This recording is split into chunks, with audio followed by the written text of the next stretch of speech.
আপনি কি জানেন বাঁকুড়ার জামকুড়ি গ্রামের রাজরাজেশ্বরী মন্দিরে এমন এক দেবীর পূজা করা হয় যার কোনো মূর্তি নেই, রয়েছে শুধুমাত্র একটি ফট। আর এই দেবীর নাম হলো মহামারী দেবী। কেন এই অদ্ভুত নাম জানেন? জনশ্রুতি মতে বহু বছর আগে মল্লভূমে কলেরার ভয়াবহ মহামারী দেখা যায়, আর তখন দেবীকে স্বপ্নাদেশে পেয়ে তার পট আঁকা হয়, আর তখন থেকেই পূজা করা হয় এই মহামারী দেবীর।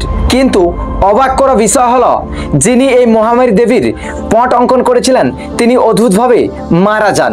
সেই কারণেই শতাব্দী ধরে এই মহামারী দেবীর কোনো পট নতুন করে অঙ্কন করা হয়নি। অবশেষে 2011 সালে এই মহামারী দেবীর পট পুনর্নির্মাণ করা হয় জামকুড়ি রাজ পরিবারের অনুরোধে। বনবীর সিংহ গ্রামের কৃপাময়ী কর্মকার সাহস করে দ্বিতীয়বারের মতো এই পট অঙ্কন করেন। দ্বিতীয়বারে অঙ্কিত সেই পট আজও পূজিত হয়ে আসছে।